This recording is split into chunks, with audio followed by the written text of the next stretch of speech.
Welcome to the Grow Strong Leaders podcast. I'm your host, Meredith Bell, and I interview business leaders who are committed to their own growth and the development of everyone on their team. If you enjoy my podcast, be sure to subscribe and rate it on your favorite podcast platform. Welcome back to another episode of the Grow Strong Leaders podcast. Delegation is one of those skills that's always included as a must-have for leaders. But what if the way we've thought about it and actually applied it is out of date? You're going to hear a new definition of delegating from today's guest, and it is in perfect alignment with this podcast and my company, Growing Others. I'm delighted to welcome back as my guest today, Brad Federman. Brad, hi, and welcome back. Well, hello. Thank you for having me back, and I'm excited about this book. Yeah. Well, I am excited about our conversation, and I just want to let my listeners know Brad was my guest for episode 319, where we talked about creating a positive culture that balances people and results. And I've invited him back because I was eager to talk with him about his new book. I have the e-version, so I can't hold it up. It's called Never Delegate Again. Uncover the secret to growing your company, your people, and yourself. I love this topic, and you are going to love what Brad has to say about it. I want you to listen with an open mind, take notes, and then grab a copy of his book, because there's no way we can cover in our conversation today all the richness that is in that book. Brad is the founder of Performance Point, a firm dedicated to helping organizations engage employees, strengthen customer relationships, and cultivate resilient, collaborative cultures through effective leadership. And of course, one of the parts of effective leadership is delegating. So, Brad, I want to start by asking, what led you to write a book focused exclusively on this topic of delegating? Well, there were actually two reasons. The first one is because it's rarely written about. When you do the research, there's very little written about delegation. What is usually a chapter in a book or an article here, but very few people have really taken a real dive into that topic. That second reason was I felt like the models that were used were so old and out of date that they were now flawed. The reality is, I'll give you a good example. I just did an article on a post on 42 jobs that are disappearing in the next 2 years. Most of the models were built in the 60s, 70s, and 80s. We didn't have that kind of shift happening in the workplace. And so I thought the workplace is different. Our approach to delegation needs to change. So let's talk about what is the traditional understanding of delegating, and why does that approach fail to work so often? Well, if you look at the definition, it's about transferring tasks. It's about efficiency. It's not really about effectiveness. And in fact, most people think of delegation as what I would call dumping. I don't want to do something, right? So I'm going to give it to you to do. And then I sell it to you as a great opportunity, which you can see through the tea leaves and know it's not a great opportunity. And so now I'm destroying trust and our relationship in the process. The second level to delegation that you typically find in terms of definition is just transferring tasks. And as I said, it made sense back in the day. So one of the top models was the Eisenhower Matrix, which was actually built in the 40s and published in the 50s, and is still one of the most used models today. But it literally tells you that if it is urgent and important, you should do it yourself. Now, here's what's problematic about that. When that model was built, the top jobs were stenographers and farmers. Okay, so now I was sitting down with an executive at Hilton, and I showed him the model, and I said, "Hey, what do you think of this model?" And they said, "This is great. I mean, I love this model. I use this model." And I said, "Okay, so if your website goes down, or you have a social media problem, and it is important and urgent to take care of it. You're going to take care of it yourself. And he looked at me and said, no way. I'd make it worse, right? And I said, okay, so now let me ask you another question. The model also tells you that if it's not important and urgent, that's what you should delegate. So I said, if I were your boss and I gave you tasks that were not important but urgent, how would you think? How would you feel about the situation? He said, I would be frustrated, I'd be angry, I'd feel like you're not investing in me. You don't believe in me. I'm not going to grow. And I would look for a job somewhere else. And he looked at me and he said, the model doesn't work. You're right. And so, it was born out of that concept of we can't just transfer tasks. Company life cycles are shortening. They used to last decades. Now companies last a few years. I mean, it's amazing when you look at who's come and gone in the last few years. It's crazy. Skill sets last for 2.5 to 5 years max. When you put all that together, the world's changing. And the only way to stay relevant as a company and the only way to stay relevant as an employee or a worker is to focus on one thing, which is growth. Not transferring tasks, but every time we do move a task somewhere, we should ask ourselves, who is this helping grow? And if we don't do that, we lose our competitiveness almost overnight these days. Such a great point. Yes, that model that you mentioned, the Eisenhower model, was then really popularized with Stephen Covey's book. Mm-hmm. And that became very popular. But I love the examples you just gave as to why that's outdated and doesn't work anymore. And before we jump into what you're recommending now, I would love for you to share. I loved your opening story in the book where you learned yourself about what you had done wrong in this whole arena, how you kind of fell into the traditional approach and it didn't work for you. Would you share that? Because I think it's instructive for our Sure. listeners. Sure. The book literally opens with the words, she's going to quit and it's your fault, right? And it's based on a true story. I had an employee who was working for me and she'd worked for me for about 3 years. She she was burning out. The job was just not a good fit for her long term, but she was incredible. She was great. She was good with clients. She was good with her teammates. She had good institutional knowledge. She was someone we wanted to and needed to keep. I mean, and I can't emphasize that enough because, a lot of people will say, well, somebody says they want to leave and do something else. Well, go ahead and let them, right? And she didn't even say she wanted to leave. She said, I need to do something else. I'd like to find another job here. I can't keep doing this role, right? And so there's an allegiance and a loyalty to wanting to stay. And so I thought, I'm going to take it upon myself to make sure we get her a new job. I was excited to support her and help her. And I literally took out every job description in the company. Ones that were not open, I mean, jobs we weren't trying to fill right now, and jobs we were trying to fill right now. And I took the stack of job descriptions and I put it in front of her. And I said, what about this one? And she said, no. What about this one? No. She turned her nose up at every single job I could offer her. So we took a break and she went back upstairs to her office. She was a floor above me. I'll never forget this. And one of her coworkers came down about 15 minutes later and said those words to me. She's going to quit and it's your fault. And I inquired why. And she said, you're not helping her.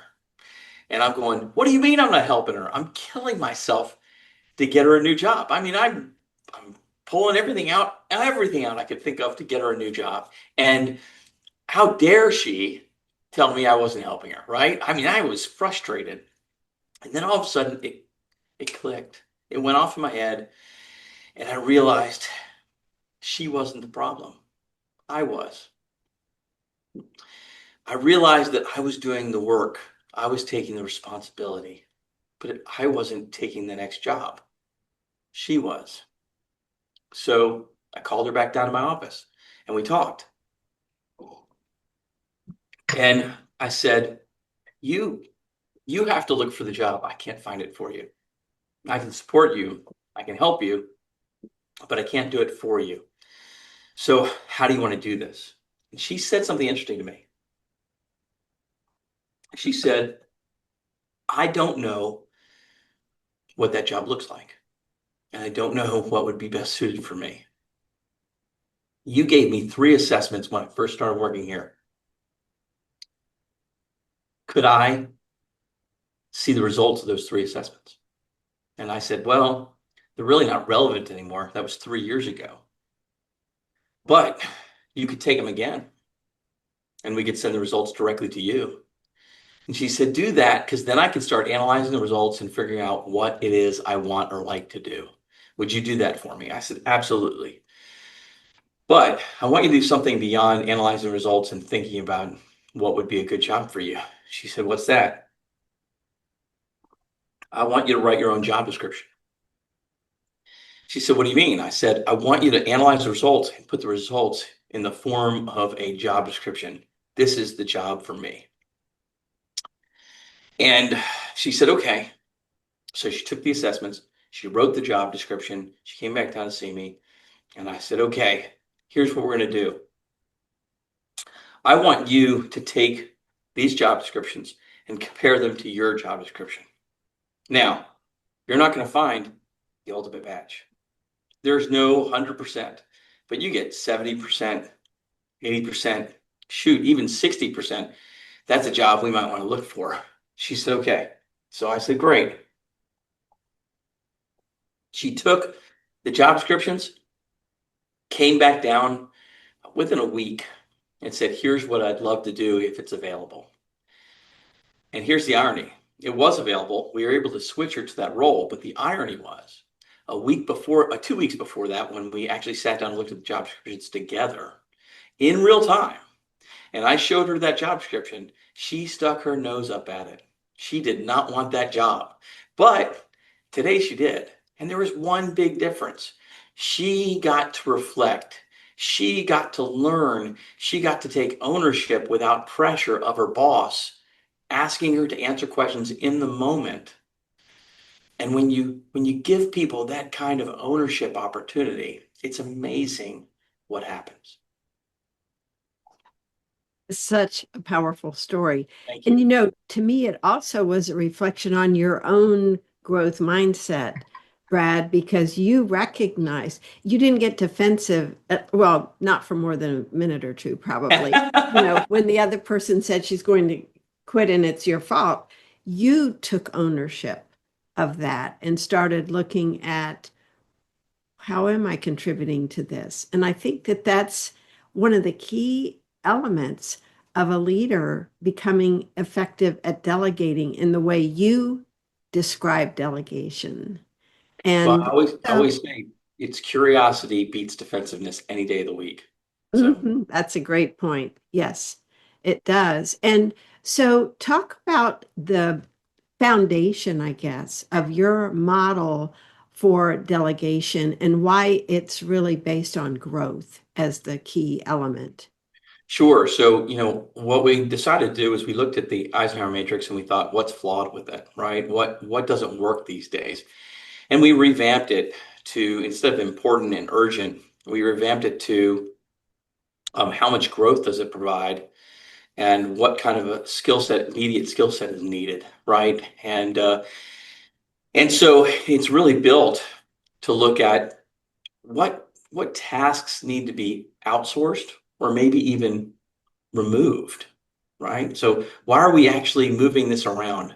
Why are we being efficient in our transfer of tasks? Why don't we just get rid of it or outsource it completely, right? We looked at what kind of tasks are tasks that we think are what we call foundational growth tasks, tasks that would be good for a new employee during an orientation, for learning purposes, to get quick wins, to develop confidence and to drive retention, right?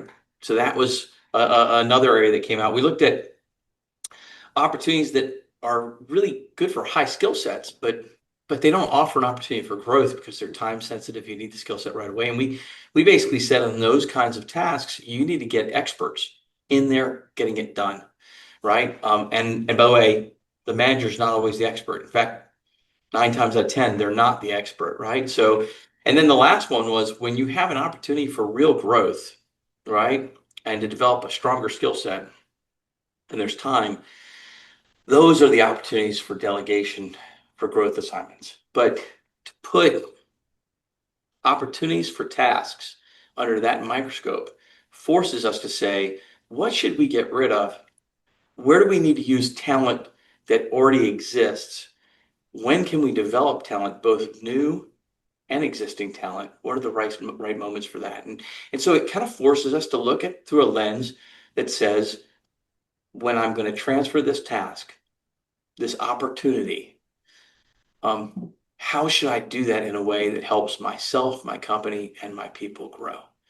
That was really the premise of it. And we think it does a great job of that and really fits it into today's environment well. So it's called the growth matrix. And I think it should be the new matrix that people use rather than the old matrix that they are using.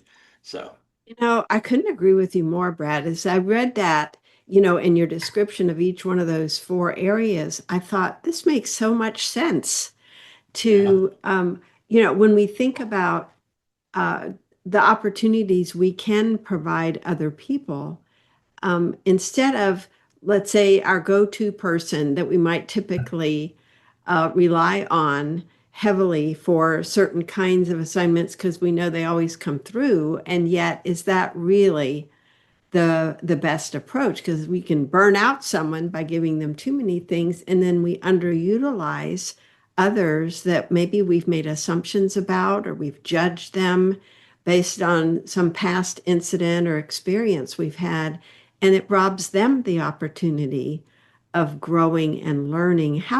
And so one of the things, before we get into more specifics about the different growth opportunities, I want to talk about this mindset that you describe related to mentoring and coaching, because Hmm. both of those I think are so critical for leaders in the context of delegating.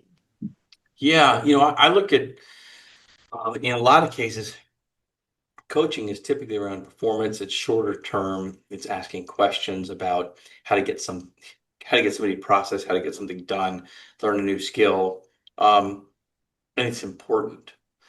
But mentorship means that you're sharing knowledge about your journey that helps somebody else in their journey. And it takes a longer view, helps them think about their career. One of the things I always hate is I ask employers, when do you do career development? And they always give the same answer. Well, we do it once a year. We do the performance appraisals. People have to set goals. That is not career development. That is, how do I make sure I set up next compensation cycle well so I get the best bonus or raise? How do I look okay in front of my boss? How do I get a good rating? What do I do in the next 6 months or year to get ahead?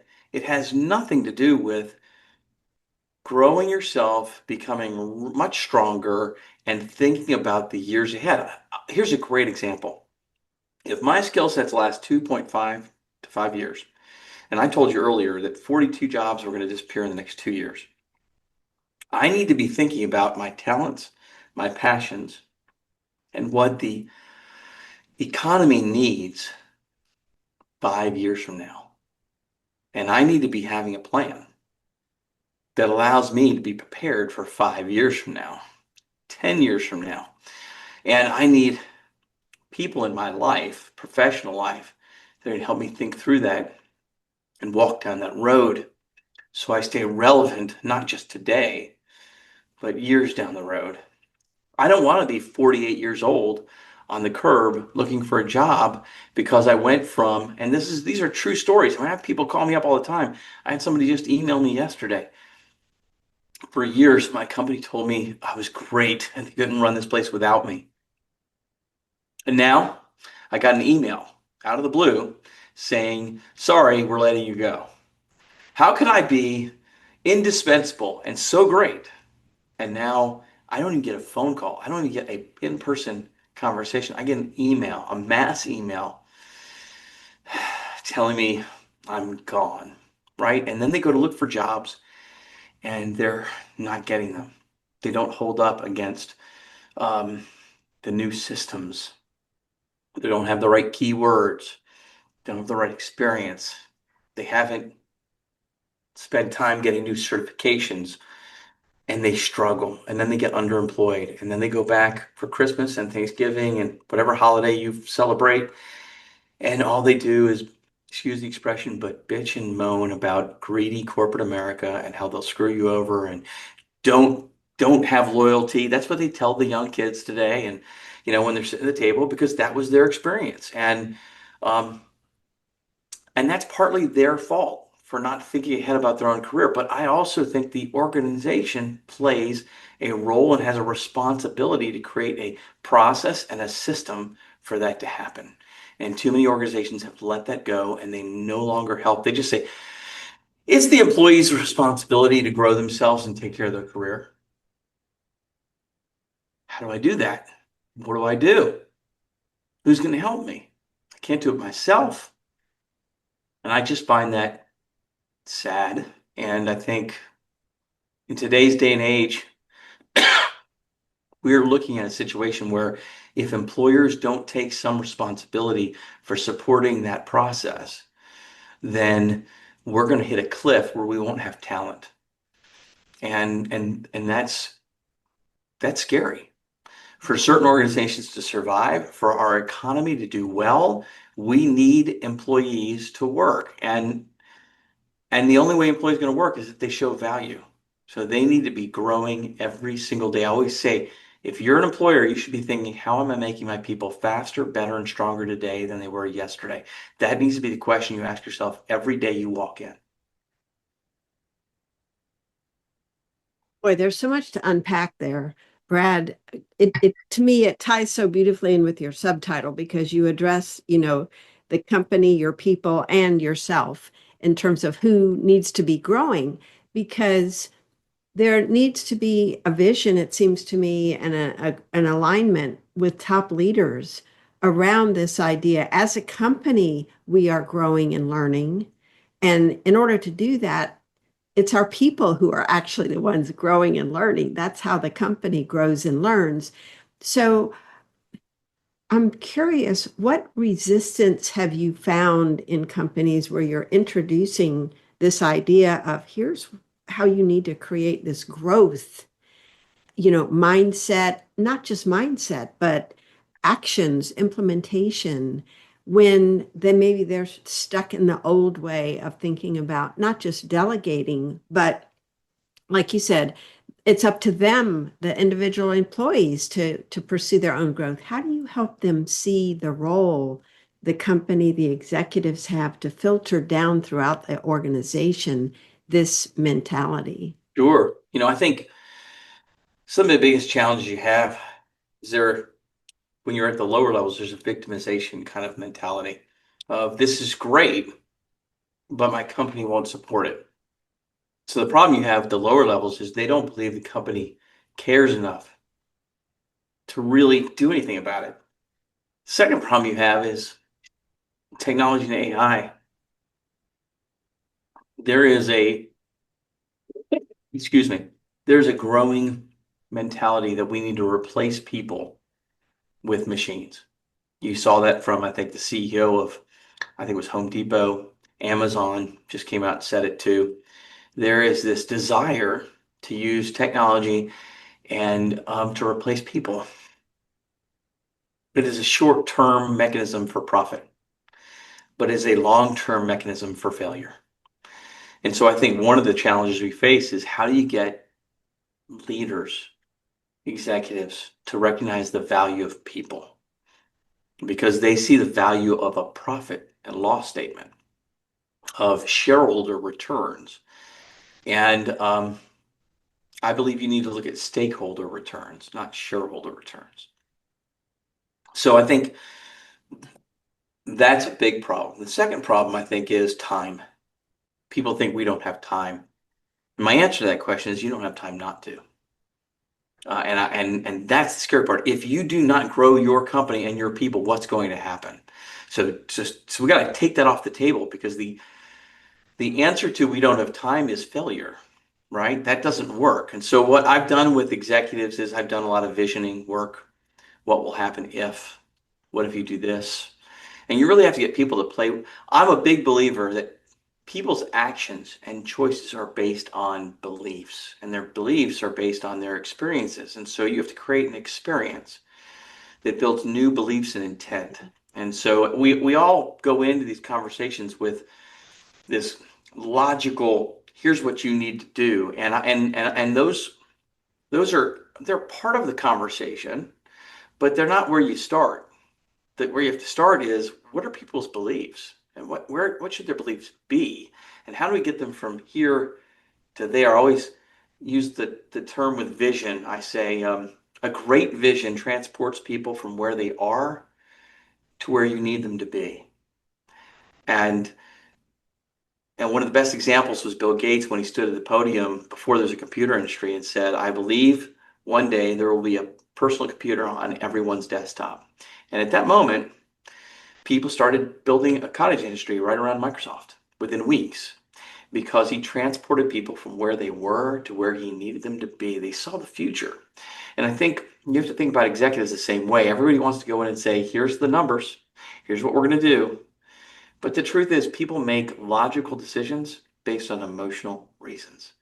It's the reason why when you go to a St. Jude event, you hear about cancer research, you hear about the progress we've made with cancer research, but you also hear about patient stories, success stories. You pull on those heartstrings. Why? Because people make logical decisions for emotion, make logical decisions based on emotional reasons, and and you have to hit both. So I believe that you start with that belief piece. You know, belief impacts actions, actions impact results. I am so in agreement with that. I was thinking about, in terms of beliefs, the beliefs around what's possible for the company, but also the beliefs around what's possible for an individual. And it, and then I was thinking, gosh, a leader is only able to see possibility in others to the degree that they can see possibility in themselves. I would agree with that. I think you're 100% right. I also would say that I'm thinking of two people in particular, and I won't say names, I won't identify anybody, but two times in my life I have said to two people, I wish you could see yourself the way I see you. I wish you could see what I know you can do because I know what you're capable of. I know what's possible. And they've looked at me with the sense of, what do you mean? And when I've shared with them who I think they are and what I think they can be, there's this sense of thankfulness, but also a disbelief because for years they have been told the opposite. And I think when you program people to believe they can't, they begin to believe they can't.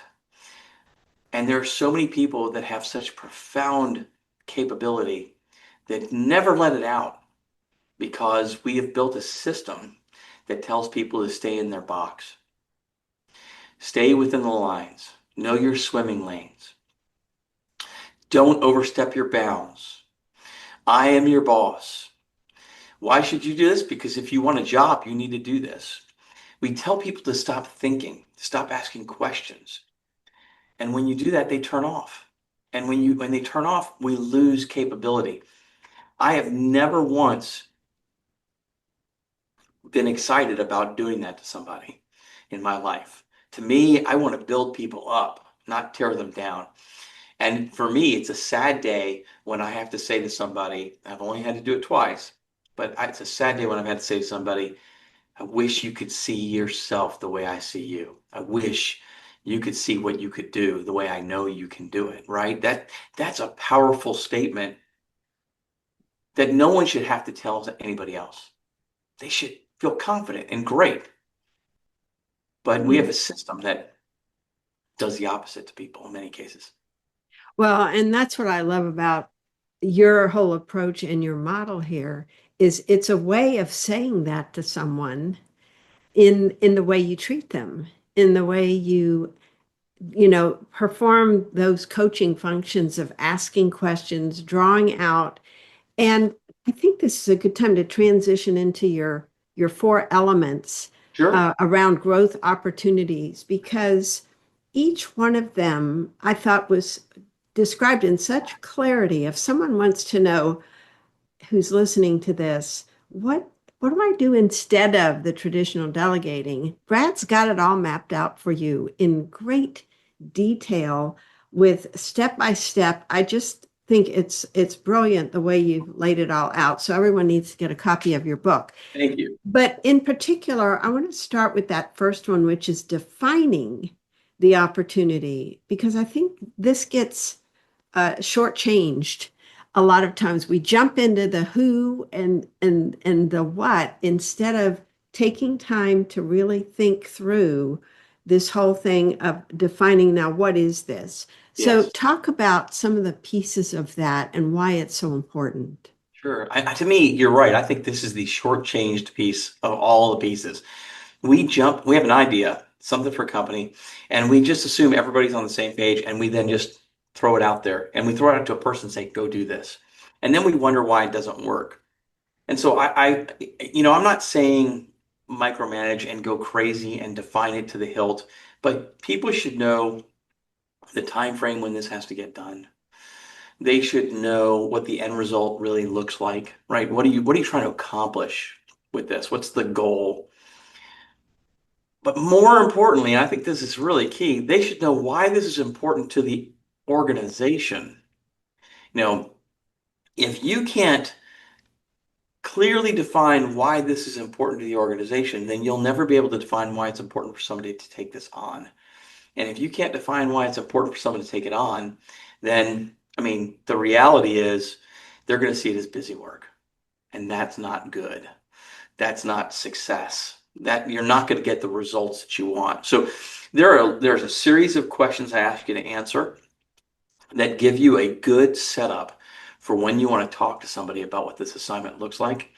It's also probably good for you if you have an idea to be able to present that back to your manager or to an executive team so that you have your ducks in a row. But it really makes you stop and say, before I jump on this, here's some basics I need to tackle. And I just went over a few of them with you.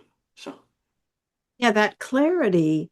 I think sometimes we can start projects that aren't going to turn out well because we haven't thought that through. We don't have the clarity ourselves around those very things that you just talked about. And so it's really hard to communicate that clearly to someone else.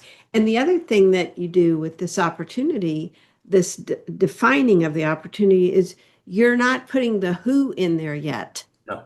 You're looking at the specific thing, if you will, minus who could do it. And that is the next step, right? Is looking at matching that opportunity to the right person. So, what's the process of matching? It's interesting because people ask why not think about who should do it. And the reason being is because you haven't defined the opportunity yet. And when you think of who, that actually changes the definition of what you're trying to accomplish. And it's about, you're supposed to be defining something that's going to help the organization, not defining something around a person, you know? So that's the first reason. The second reason is because if you notice, I said matching the growth opportunity, right? So you got to match the growth opportunity. And I don't say assign the growth opportunity. I don't say pick the person for the growth opportunity. I say match. And that's because I bring you through a process where you think about all the people that could do it.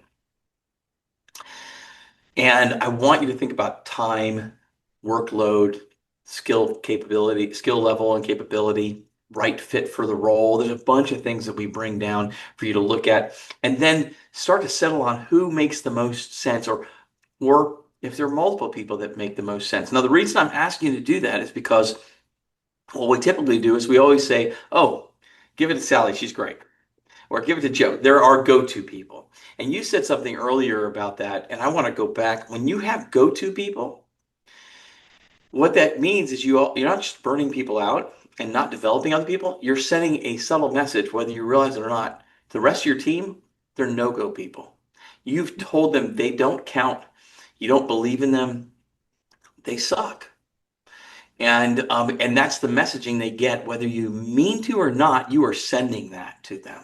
So matching the opportunity appropriately makes you think about the whole team, who's the best fit for it. And in many cases, when I have people go through this process, instead of picking Sally or Joe, they go, I was going to give it to Sally or Joe, but you know, Kieran might be a really good fit for this. Just actually putting a little structure around your decision-making process changes your perspective and makes you pick the best person for that job in terms of growth and those kinds of things. So that's all we did was we put process structure to the process. Yeah, and it prevents us from letting and you go through a list of different types of biases that people could bring to their decision. So we Mhm. have that greater awareness of ourselves and our tendencies, and that can prevent us from making a decision based on factors that really aren't relevant for Agreed. this particular opportunity. And then the third area is the sharing. And this, I remember you saying this was the area that you tend to shortchange yourself. Yeah. And so, talk about what does that look like? What does that involve? And why is it sometimes an issue for you or for other leaders you've worked with? Well, if you don't do the first two steps well, you automatically shortchange the third, right? If I haven't defined the assignment, I'm not sharing what I need to share with that person. If I haven't gone through the process of figuring out who to pick, who's appropriate, who's going to grow, then I'm shortchanging the process. But what's great is those two first steps create a script for that third step. And so if you don't shortchange the first two, it's you can do a better job with the third. But one of the biggest factors that I think is important to sharing that third step, there's two. One is, why is this important to the organization? We answer that in one, and the second one gets answered in step two, which is why you. Why do I think you'll be successful? Right? That changes the conversation. It's interesting. Research shows that when you hire somebody, you promote somebody, you give somebody a new assignment, it shows that when you tell them why you picked them, why you think they'll be successful, what strengths they bring to the table, their learning curve shortens, they tend to stick around, and they tend to do a much better job. Remember, I said beliefs create results because Mhm. beliefs lead to actions, actions lead to results. If you tell someone why you picked them and what actions will lead them to success, they're more likely to use those actions and gain the success. It's a psychological shift that leaders don't use. And it's so Mhm. simple. That's the Mhm. amazing. Oh, well, you must share then the story you told about the father who was the coach of his son on the football team. He was the backup quarterback, because this is a perfect example of what you just said. What Sure. doesn't happen or what they do wrong, and then how they can shift it, and it automatically has a dramatic impact on the person's behavior and Yeah. Yeah. performance. Absolutely, absolutely. The book, while it has a lot of content in it, is story based because I wanted to make it real and I wanted to give you something that pulls you in and makes you want to read more. And so you're pulling stories from the book. I appreciate that. And so I just want people to realize that's the way the book's written. So I think it's a fun read, and I did that purposely. It's really a story about a father who was a college football coach. His son was on the team. He was a backup quarterback. It's kind of funny. He was never going to play in his college life, but he was a college athlete until he had to play because the quarterback that was there was injured, couldn't go back on the field, and it was an important game. And now the father was worried, and his own belief system kind of came into play. And when he put his son out on the field, he said, "Whatever you do, don't drop the ball, don't fumble the ball." And so his son went out in the field. And what did he think when he got on the field? It's all lined up, ready to go. And he thought, don't fumble at all. Don't drop the ball. And guess what he did? He fumbled the ball. So his dad said, what did I tell you? Whatever you do, don't drop the ball. So the next play happens. What does he do? He does it again. And then his dad has a realization. He has done this over and over again his whole college career in practices. He never fumbles ball. And he realizes I'm making him fumble the ball. I put that in his head. So he called him over, takes a time out, calls him over, and he says to his son, listen, you do this every day in practice. You know exactly what to do. You know how to do it. Don't pay attention to what I told you. Here's what I want you to pay attention to. I want you to think about what you did in practice. Every time you've had a completion, every time, you know, you've thrown a pass and you were successful, I want you to think about that, vision that when you go back on the field and just do what you always do. Be you. Sure enough, he goes back on the field, he doesn't fumble, and he gets a completion. And the reality is that mindset made all the difference in the world. Everybody wants to work skill set. And I think skill set's important to develop, don't get me wrong. But skill set won't work if the mindset doesn't exist. Mhm. You could teach me how to prospect, but if I don't want to, if I'm scared to, I'm not going to do it. And if I do it, I'll do it poorly. Mindset matters as much or more than skill set. Yeah. Just, that lesson to me is something we see playing out in workplaces everywhere, where a leader thinks they're doing the right thing by somebody, giving them this negative input. And it turns out that it just deflates the person, and it causes them to believe I can't do this. Yeah. Versus the whole approach you're advocating is that belief in you are capable, and what you're doing as a leader is effectively setting the stage. Correct. And so the fourth element, okay, so we had defining, matching, sharing, and then the last one is supporting. What does that look like? Supporting is, how do I monitor? How do I recognize? How do I make sure they're okay? How do I know that they have all the resources they need? All those kinds of things. And the problem is we do this in a one size fits all kind of mentality. We treat everybody the same way. Well, I may be a person that likes to talk things out, and I'm interpersonal in terms of the way I learn and approach things, and I might need more time from you just in terms of coaching and dialogue. I may be a person that likes a lot of freedom, and I don't want you to follow up. I'll follow up with you when I'm necessary, right? And if you follow up with me too much, I'm going to do a bad job because I'm frustrated. Or I might need a lot of structure. And if you aren't there for me, then I'm going to feel like I'm set up and I'm going to do a bad job because I'm afraid that you're setting me up for failure, right? And so we have four things we ask leaders to look at. We actually have an assessment that we've built that goes along with it. And it tells you how you like to delegate, how you like to grow people, Mm, right? But then you have each of your team members take it and it tells you how they like to be grown, if you will. And mhm, then you look and you go, okay, wow, this is a good match, or I got to make some adjustments here, right? And so you begin to realize that your delegation or growth style has to shift based on the person in front of you. And we give you that map so that you can do mhm, that. But that's what supporting them means. It means I need to meet them where they are and treat them the way they need to be treated, as opposed to the way I like to be treated and I'm comfortable. mhm. Yeah. Yeah. And we won't go into it today, but you have a great story in there of two executives that really misunderstood each other because their styles were so different. And I think, that's such an important lesson. And I love the fact you just said, growth in instead of delegate. And I think if we can have that as the biggest takeaway from our conversation of people thinking about instead of thinking delegating task, growing people, then it shifts their mindset about how they think about this. But before we go, I've got this one final one because I loved your chapter on feedback, and you call it investment feedback rather than some of the other approaches we've seen for giving feedback to others. What do you mean by investment feedback?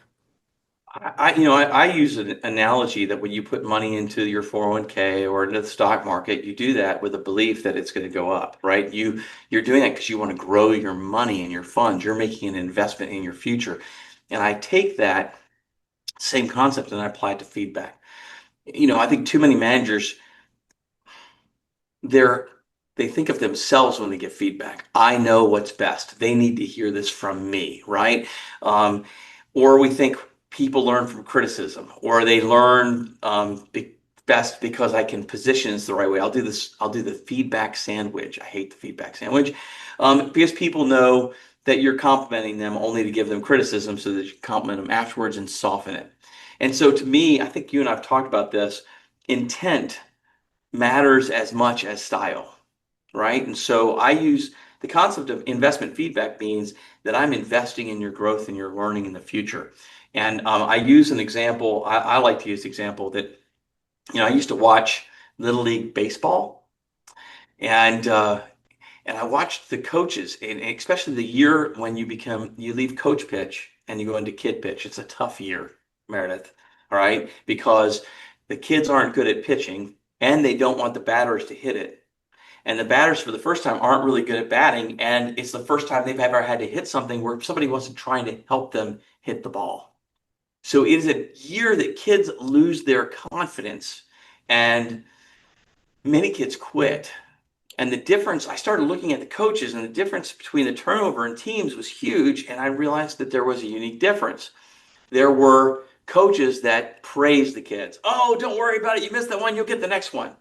But that felt good in the moment. But when they kept missing, it was hollow for those kids. And the kids were thinking, I'm never going to get this. And this guy keeps telling me I'm doing a great job. But obviously, I'm not, right? They're thinking in their heads, this isn't working. Then you had coaches that would say obvious things that were no help, that were kind of critical or criticism, things like hit the ball. Why? Look at the ball. And you come on, just swing the bat. And the kids are thinking in their heads, what do you think I'm doing? What do you think I'm trying to do? Right? And they probably have a few choice words in their head that they'll never come out of their mouth, but they're frustrated and they think, I don't want to work. I don't want to do this anymore. I'm not good. And I don't want to play for this coach. But then you have coaches that watch the kids and what's going on, and they make an investment. The kid gets up at bat, they swing, they miss, and the coach says, you know what? They're swinging up here at their shoulders, but all the pitches are coming down at the midsection. So for right now, I just want them to feel good and feel like they can do this. So I'm going to ask them to change their swing and bring it down a little bit before they swing out. And ironically, the kids don't get a good hit typically, but they skin the ball, they touch the ball. And so what you do is when the kids go up to bat, you're saying, here's what I'd like you to do. Try this the next time you're up at bat because you're making an investment in their future, right? And you're helping them learn. And when they try it and they skin that ball, they touch the ball, they get a foul, whatever it is, they're so excited because they've made progress and they're thinking, this person believes in me, they're helping me, I want to continue playing for them, even if they haven't figured it out. But the difference between success and failure largely has to do with your coach, your manager. And we think it's the person, but most of the time, it's leadership. So great. My granddaughter played softball this past spring, and her coaches were just like you were saying, the investment feedback. It Good, was so good. fun to listen to the kind of encouragement that they were giving the kids. Exactly what you were saying. I just loved hearing you describe that because I got to witness it firsthand. And the enthusiasm the kids had for the game and for each other, and the supportiveness of as a team because of the coach's style just takes me back to the workplace and how that makes such a difference with teams depending on how the manager is approaching them. And so, Brad, thank you. This has been such a wonderful conversation. I love what you have shared. I love what you have written in your book. Thank I you. want to encourage every one of my listeners to get that book, Never Delegate Again. It's so well written. Your stories bring everything to life. You do, like Thank you you. said, you have lots of stories in there.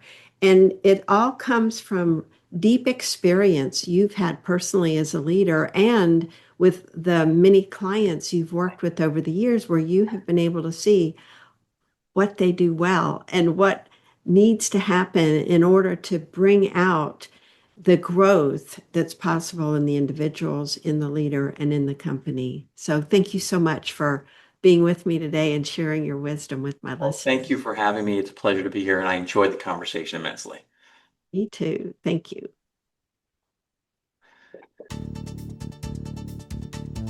Thanks for tuning into my podcast. Now head over to growstrongleaders.com and check out the powerful tools we've created to help leaders strengthen their character and communication skills. Until next time, I'm Meredith Bell.